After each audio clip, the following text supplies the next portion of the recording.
La région Auvergne-Rhône-Alpes vous présente Évasion en région.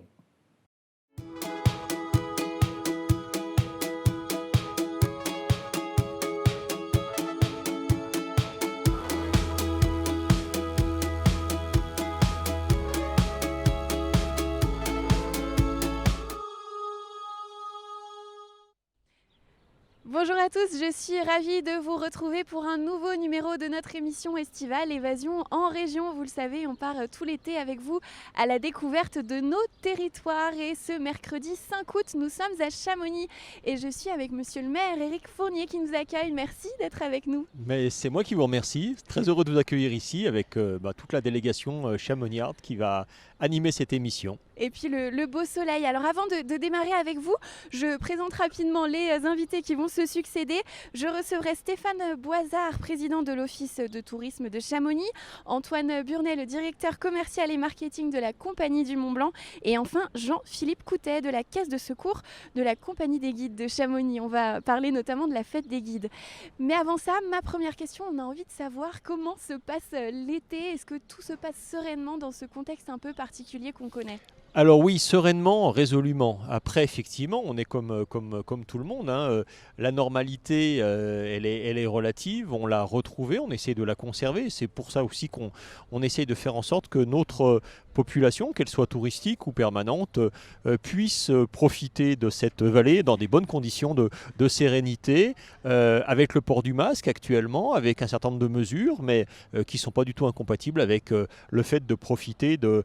là, on voit des parapentes derrière nous, on est un petit peu loin, mais si on avait des jumelles, je pense qu'on verrait sur le Brévent des gens qui sont en train de grimper. Voilà, enfin tout ça est en route et fonctionne bien. On est très heureux et on remercie les socioprofessionnels qui ont fait un super boulot pour réouvrir, refaire, s'adapter, hein. En gros, vous savez, le montagnard, il s'adapte. C'est vrai que les conditions, elles changent et nous, on s'adapte. Et là, effectivement, on s'adapte à une situation sanitaire particulière, mais on sait s'adapter. Donc, ouais, ça va pas trop mal. Vous avez évoqué le port du masque, vous l'avez rendu obligatoire dès ce lundi dans le centre-ville de Chamonix. Comment a été reçue cette mesure par les passants, les commerçants ? Alors, du côté de nos commerçants, je n'ai eu que des mots d'encouragement. Parce que je crois que chacun attendait justement que cette mesure puisse être mise en œuvre. On a depuis quelques jours pas mal de monde et c'est chouette, on est très heureux, hein. On est quand même un site touristique, donc on est là pour accueillir du monde et on est très heureux de voir les établissements qui remarchent, des remontées mécaniques où il y a des gens quand même qui viennent. On a eu quand même des jours qui ont été très très durs pendant notamment le mois de juin. En plus avec une météo qui n'était pas favorable. Donc les commerçants sont, je crois, très massivement en soutien de cette, à part un ou deux qui ont des théories du complot, mais ceux-là, je crois qu'il va falloir qu'on s'interroge sur le sens de la pédagogie dans ce pays. Mais sinon, ouais, je pense que les gens sont contents. Et puis nos hôtes touristiques également, je crois, parce que justement, l'idée, c'est vraiment ça, c'est de les sécuriser. On sait qu'on va passer un certain nombre de mois, je ne sais pas combien. J'espère que ça ne se comptera pas en années, mais pendant lesquelles il va falloir vivre un peu différemment. Vivre différemment, ça ne veut pas dire pas vivre. On peut faire du parapente, on peut grimper, on peut faire du ski cet hiver, on pourra faire tout ça et venir dans un hôtel, dans un restaurant. Il faudra le faire un peu différemment, avec des contraintes qui sont effectivement un tout petit peu décalées par rapport à ce qu'on faisait d'habitude, mais tout ça doit être possible, parce que sinon on ne s'en sortira pas. Et je crois que notre vie sociale, économique, nécessite qu'on change un petit peu. Donc le masque fait partie de ces changements. Alors, on sait que beaucoup de Français ont choisi la montagne cet été. Ça fait du monde en ville, mais aussi sur les sentiers de randonnée en montagne. Là aussi, est-ce que tout se passe bien, notamment en termes de sécurité ? Beaucoup de monde, est-ce que ça fait plus de travail aussi pour les services de secours ?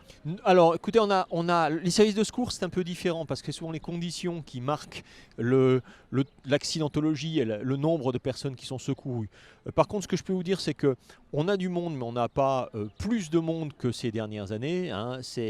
On a eu une fréquentation même en juillet qui était quand même en retrait. En août, ça va pas trop mal. Maintenant, il y a du monde, on n'est pas en débordement. Alors, sur les sentiers, ça se passe bien. Et au contraire, c'est vrai que ça, c'est une des choses qui nous différencie peut-être un peu de nos amis du littoral. C'est que nous, il y a un espace qui est phénoménal. Ah oui, effectivement, il faut porter le masque dans le centre de Chamonix. C'est 5 ou 6 rues.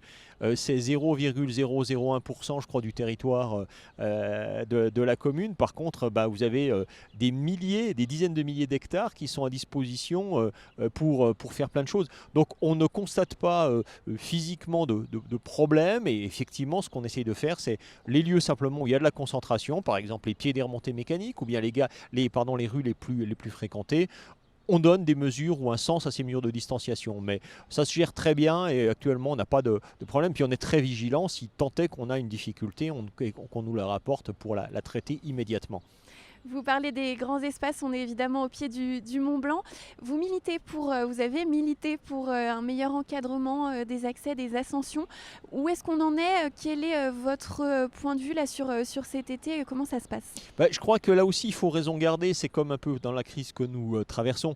Il ne faut pas que les comportements erratiques de quelques personnes qui sont vraiment très minoritaires engage une réflexion qui soit trop liberticide. On peut tout à fait, effectivement, se dire qu'on est d'accord sur le fait qu'il y a des comportements qui ne sont pas des comportements de montagne. On l'a constaté uniquement sur cette ascension, la voie normale du Mont Blanc. Bon, on l'avait vu marginalement aussi au Cervin, sur la voie normale du Cervin. Je crois que c'est les deux sites dans les Alpes où il y a eu ce type de choses-là. Par contre, on règle, on donne un peu plus de pouvoir de police aux maires, on essaie d'améliorer ce qui peut être fait en matière de prévention et d'information, et on va régler ce problème. Les dispositions qui ont été prises ces dernières années allaient déjà dans le bon sens, donc continuons sur cette voie, mais sans remettre en cause ce qui fait l'esprit même de l'alpinisme, c'est-à-dire la responsabilité individuelle et la liberté. Vous êtes aussi vice-président en charge délégué à l'environnement à la région Auvergne-Rhône-Alpes. Et puis vous êtes maire d'un site quand même très touristique, le plus touristique de Haute-Savoie. Comment on concilie environnement et tourisme de masse, si on peut employer ce terme? C'est tout l'enjeu, et c'est l'enjeu finalement, pas seulement de Chamonix, ou pas seulement même d'ailleurs de nos sites touristiques, c'est l'enjeu de la planète. C'est en fait comment est-ce qu'on réconcilie, on réconcilie l'activité humaine avec un environnement naturel. Oui, effectivement, il va falloir qu'on s'adapte. Et finalement, la crise du Covid qu'on est en train de traverser, elle fait quoi? Elle accélère ce phénomène. C'est-à-dire qu'il faut qu'on ait des mécanismes d'adaptation qui soient beaucoup plus rapidement mis en œuvre sur des choses qui sont vertueuses. On était déjà, je pense, dans cette dynamique ici dans la vallée de Chamonix. Comment travailler sur des transports propres, décarbonés. Comment faire en sorte qu'on ait une économie qui soit plus raccourcie entre les gens qui produisent et puis les gens qui profitent de cette économie. Comment on fait pour donner du sens et de la pédagogie à ce tourisme. On n'est pas simplement là en train de consommer un site, on doit expliquer ce qui se passe en termes de changement climatique, en termes de nouveaux comportements.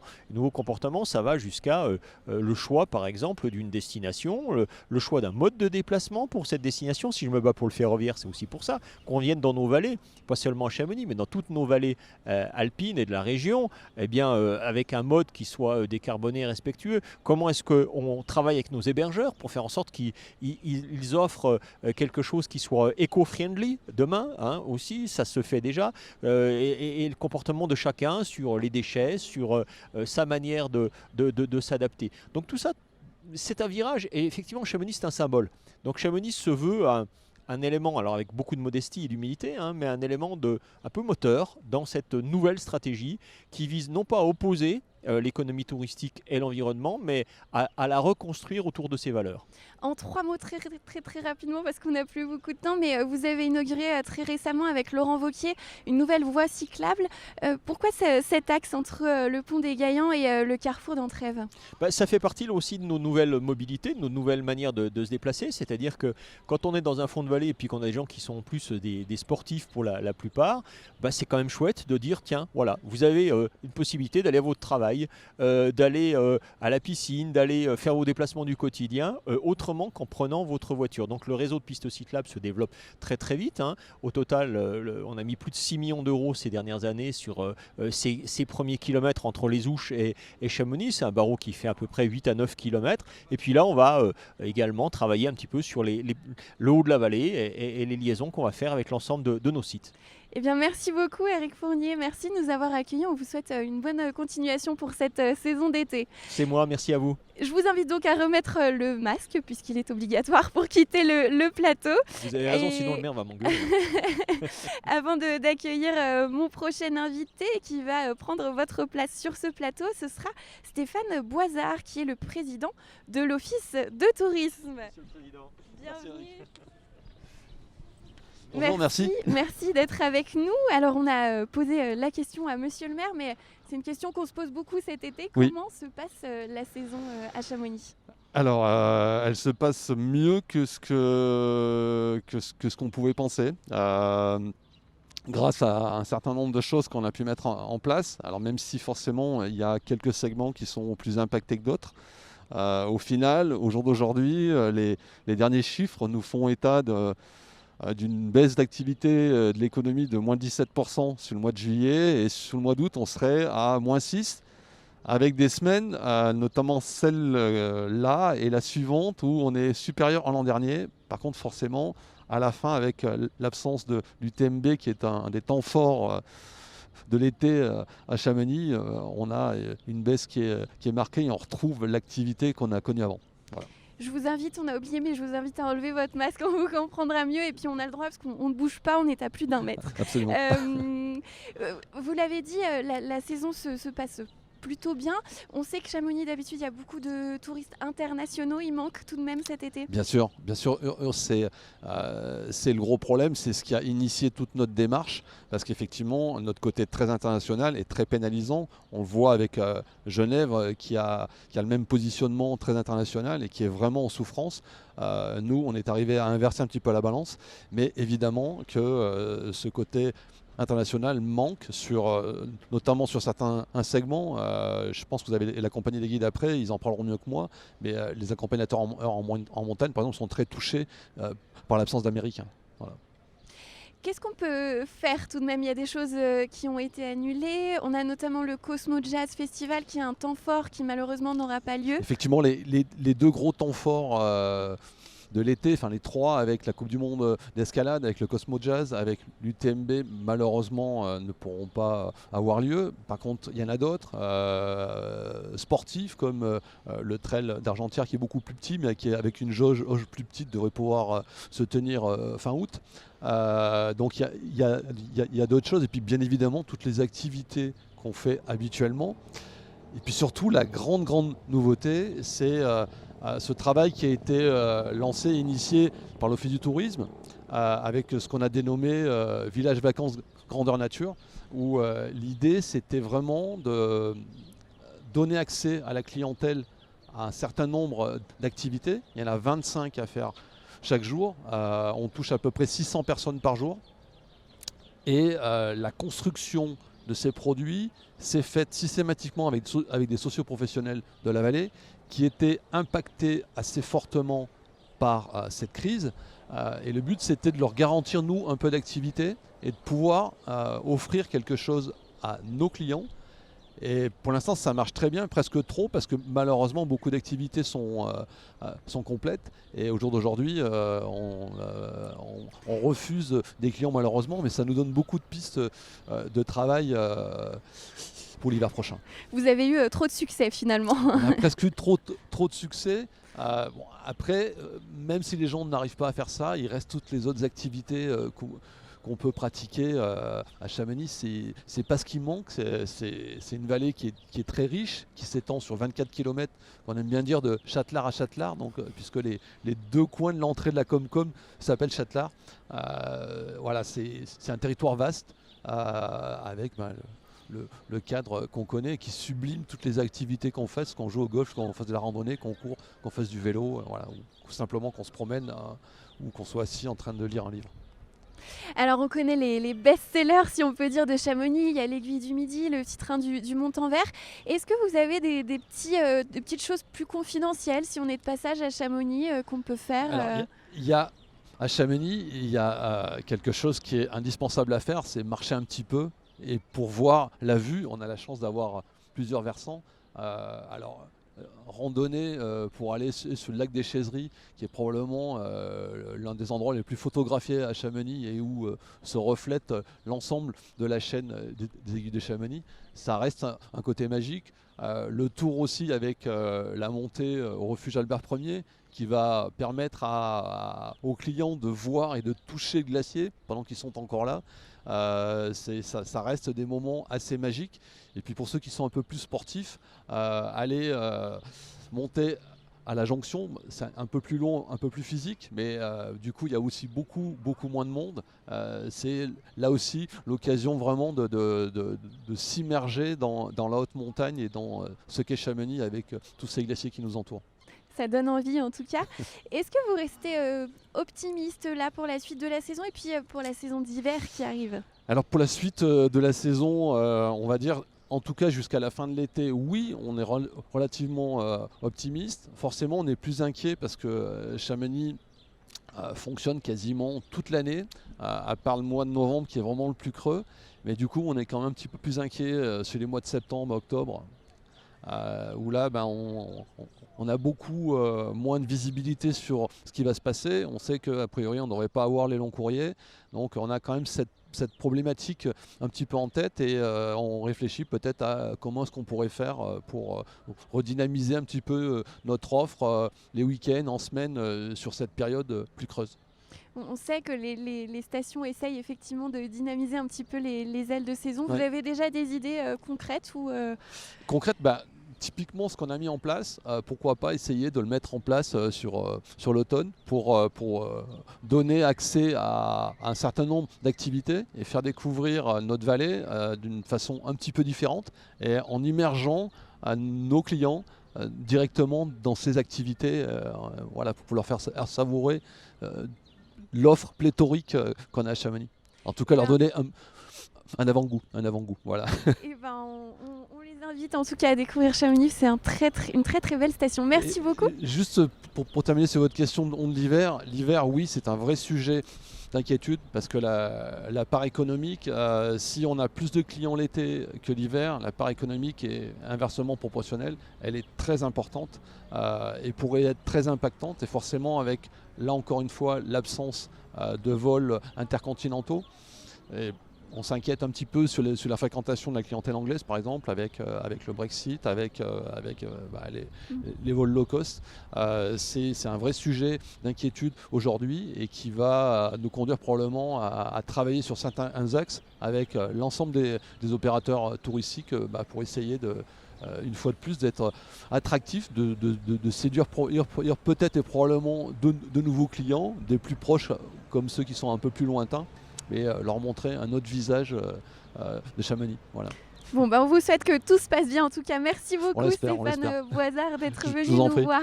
Merci. Je vous invite à remettre votre masque qui est tombé juste à côté pour quitter le plateau. Ok, le temps.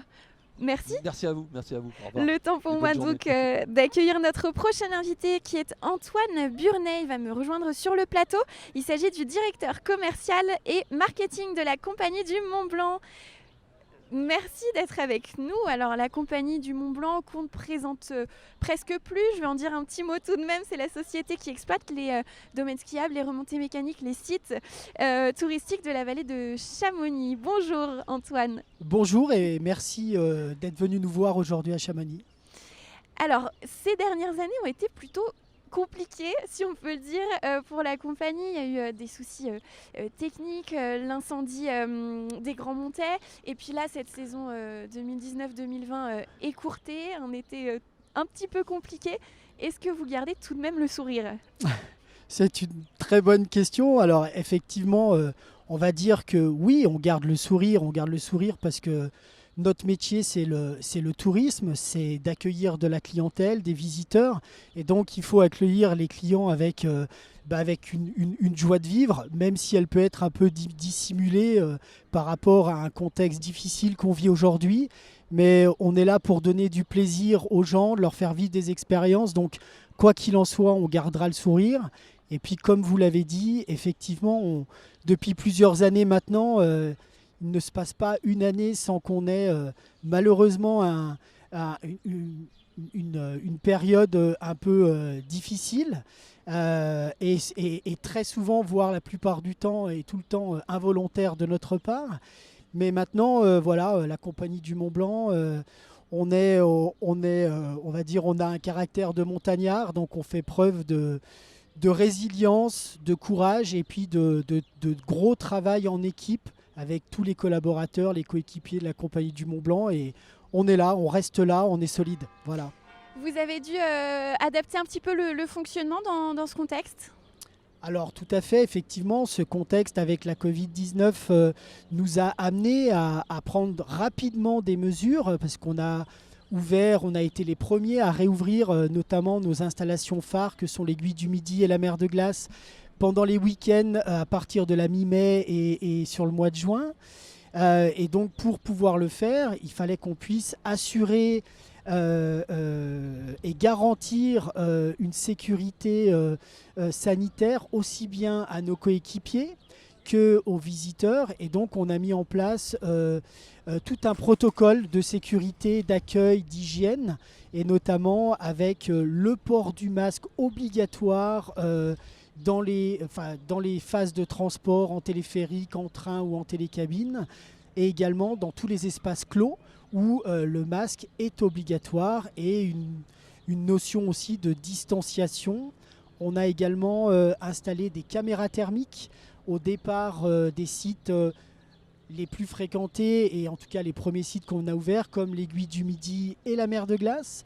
Alors c'est plus un moyen de rassurer entre guillemets nos visiteurs et nos coéquipiers, parce qu'on s'aperçoit qu'on a détecté aucun cas, on n'a eu aucun problème, mais c'est un moyen de plus pour montrer à nos visiteurs qu'on met en place tout le dispositif pour les accueillir dans les meilleures conditions possibles. C'est plutôt rassurant. Qu'est-ce que vous diriez aux visiteurs ou même aux locaux qui redécouvrent un petit peu leur territoire cet été, si vous deviez les convaincre de venir sur un site ou plusieurs que vous gérez ? Alors justement, c'est vrai qu'on a depuis ces derniers mois beaucoup travaillé avec les équipes de la Compagnie du Mont Blanc, le service commercial, avec toutes nos équipes, et même en lien et en solidarité avec les équipes de l'Office de tourisme de Chamonix, les hébergeurs. C'est de dire, voilà, Chamonix, c'est une destination mythique, c'est une destination magique qui fait rêver tout le monde. Et très souvent, on s'aperçoit que les gens ne font que rêver de Chamonix et se disent « Oulala, mais Chamonix-Mont-Blanc, c'est pas pour moi parce que c'est loin, c'est trop haut, c'est pour la clientèle très montagnarde, très alpiniste, c'est très vertical. » Et donc du coup, notre challenge depuis quelques mois, c'est d'aller vraiment sur le terrain au niveau de ce marché de proximité, et d'aller convaincre, je dirais, les futurs visiteurs que Chamonix, certes, c'est magique, c'est magnifique, c'est exceptionnel, mais c'est surtout accessible. Et accessible aussi bien la ville que les montagnes. Monter à l'Aiguille du Midi, prendre le train de la Mer de Glace, ou comme on peut le voir aujourd'hui, aller goûter au panorama depuis le sommet du Brévent, de la Flégère et autres. C'est quelque chose qui est tout à fait abordable, et on a aussi mis en place tout un dispositif, je dirais, d'offres sur Internet pour avoir des tarifs très sympas, pour pouvoir justement casser un petit peu l'image qu'on peut avoir en disant mais aussi Chamonix c'est cher. Non, c'est pas cher, c'est pas plus cher qu'ailleurs, et on sait d'ailleurs proposer des bons tarifs, et on le fait depuis plusieurs années, mais là encore plus pour vraiment démontrer qu'il faut venir à Chamonix cet été. Voilà. Eh ben, le message est passé. Vous parliez du Brévent, justement. Je vous invite à regarder un reportage qui a été tourné il n'y a pas très longtemps par Emmanuel Jaude, puisque le téléphérique du Brévent fête cette année ses 90 ans. On regarde Exact. tout de suite. Depuis près d'un siècle, les téléphériques de Plampras et du Brévent permettent aux touristes comme aux adeptes de la montagne de gagner facilement les sommets. Mais si aujourd'hui ces remontées font partie intégrante du paysage de la vallée de Chamonix, il s'agissait à l'origine d'un sacré pari. Technologiquement, on évolue. Et puis il y a une concurrence puisqu'il y a un téléphérique qui se construit, alors pas sur les pentes du Brévent, mais un téléphérique de l'Aiguille du Midi. Qui s'appellera téléphérique des glaciers, mais c'est le téléphérique de l'Aiguille du Midi qui se construit à cette époque. Et un hôtelier chamoniard qui est Alfred Cachat, il va vouloir son téléphérique tout proche de son hôtel, et quoi de mieux que Plampras et éventuellement le Brévent, parce que technologiquement on ne sait pas si on va pouvoir le faire, et donc c'est un vrai défi technologique pour l'époque. Si aujourd'hui l'itinéraire n'a que peu évolué, les gares, les pylônes et les cabines ne sont plus d'époque. Il faut dire qu'au-delà de l'évolution technologique, c'est bien le rapport à la montagne et à la sécurité qui ont véritablement changé. Aujourd'hui on a des garde-corps autour des quais, à l'origine il n'y avait pas de garde-corps. Sur les cabines on a rajouté des porte-skis, parce qu'il faut savoir que les téléphériques n'étaient pas construits principalement pour le ski, ils étaient construits pour admirer le paysage. Donc, le ski est venu après, donc les skis, on a certaines images, on voit les skis qui dépassent, parce que les skis ils sont grands, donc les skis dépassent des cabines. Et voilà, donc on a suivi cette évolution, puisque aujourd'hui on utilise principalement le téléphérique pour le ski en hiver, en été pour le panorama et puis les parapentes. Si l'idée initiale date de 1910, il faudra attendre près de 20 ans pour réunir les fonds et le savoir-faire nécessaires pour un tel ouvrage. Et malgré cela, certains doutes sur la faisabilité du projet ont persisté pendant quelques années. C'est un pari, puisqu'en 1928 ouvre le premier tronçon. On sait à peine si on va réussir à faire le téléphérique, et puis c'est un pari qui est gagné, puisqu'en août 1930, les premières cabines font leur va-et-vient, des petites cabines en aluminium, 15 places, mais c'est un téléphérique qui est sans pylône, une portée de 1350 mètres. Et c'est des cabines qui vont rouler vite et puis qui vont ravir les spectateurs, parce qu'on offre du sensationnel. Une prouesse qui a inspiré plus d'un autre projet. En effet, André Rebuffel, l'architecte fort de son succès, a su transposer ses acquis sur d'autres massifs, à l'image des téléphériques du Mont-Verrier et du Salève, dont il aura la charge quelques années plus tard. Et pour terminer cette émission, Jean-Philippe Coutet m'a rejoint sur le plateau. Vous êtes le président de la caisse de secours de la compagnie des guides de Chamonix. Merci d'être avec nous. Alors les guides, on les connaît surtout pour cette traditionnelle fête des guides qui a lieu chaque année le 15 août. Est-ce qu'elle aura lieu cette année ? Oui, on a fait tout pour la mettre en place. Donc c'est une fête des guides, cette édition 2020 qui a vraiment été étudiée par rapport au contexte sanitaire actuel. Donc on a revu depuis le mois d'avril avec la mairie de Chamonix qui nous a énormément aidés, et je tiens à remercier quelqu'un qui a été d'un appui énorme, c'est Étienne Griot. Et on a remis en place vraiment des protocoles, des façons de voir qui seront peut-être un peu l'avenir de la fête des guides pour que cette édition ait lieu dans de très bonnes conditions, des conditions de sécurité sanitaire pour tout le monde. Et elle est particulière parce que vous allez célébrer le 70e anniversaire de l'Annapurna. Expliquez-nous un petit peu. Alors voilà, en 2020, on célèbre l'ascension du premier 8000. C'était en 1950 par une expédition française menée à l'époque par Maurice Herzog. Et on va revenir là-dessus avec une table ronde qui va être animée par des guides de la compagnie, par Yannick Graziani, par René Guilini, par Jean-Franck Charlet, et avec comme invité Stéphane Benoît, qui sont des guides qui ont une vraie histoire avec l'Annapurna, qui ont marqué l'histoire de l'Annapurna. Donc en toute légitimité, on va pouvoir revenir sur l'exploit de 1950, rendre hommage aux membres de l'expédition, à tous les membres de l'expédition, notamment les guides qu'on honore cette année, parce que traditionnellement, à chaque fête des guides de Chamonix, et ceci depuis 1924, c'est la 96e édition, traditionnellement on honore un guide qui a marqué l'histoire de la vallée de Chamonix. Et là, il se trouve que dans cette expédition, nous avions 3 guides de la compagnie, qui sont Louis Lachenal, Semiteur, Gaston Rébuffat et Lionel Terret. Donc on leur rendra hommage bien sûr, mais on rendra hommage aussi aux autres. On aura le fils d'Anc Tarquet, qui était le sire d'art de l'expédition, qui sera avec nous. On aura aussi On aura aussi différentes personnalités avec nous, notamment, oui, excusez-moi, l'ambassadeur du Népal, voilà, qui sera là, qui tient à être là. Donc on va pouvoir vraiment rendre hommage au pays, à l'exploit, aux membres de cette expédition qui a marqué l'histoire de l'alpinisme, mais qui a aussi marqué l'histoire de France. Et puis Emmanuel Jaude sera sur place, donc ce sera à suivre sur 8 Mont-Blanc, si tout va bien. Peut-être un mot quand même sur la caisse de secours. Quel est son rôle ? Alors le rôle de la caisse de secours, c'est un fonds de solidarité. C'est le fonds de solidarité de la Compagnie des guides. Et c'est venir en aide aux guides blessés. C'est une aide morale ou financière aux guides blessés, aux familles endeuillées. Il se trouve que la première aide qui a été accordée a été faite aux familles de Pierre Carrier, Pierre Balma et Auguste Terraz, disparus dans l'avalanche qui a emporté la caravane du docteur Hamel. Et ceci, c'était le 20 août 1820. Donc ça veut dire que dans 15 jours, ce sera l'anniversaire d'un acte fondateur pour ce fonds de solidarité qu'est la Caisse de secours. Eh bien, merci beaucoup d'être venu nous voir sur le plateau d'Évasion en région. On aura l'occasion d'en reparler donc, lors de cette journée spéciale du 15 août. Merci beaucoup. Victoria, c'est un plaisir. C'est la fin de cette émission. On se retrouve très vite dès vendredi sur les bords du Léman à Aix-en-Veye. Passez une très belle soirée. À bientôt.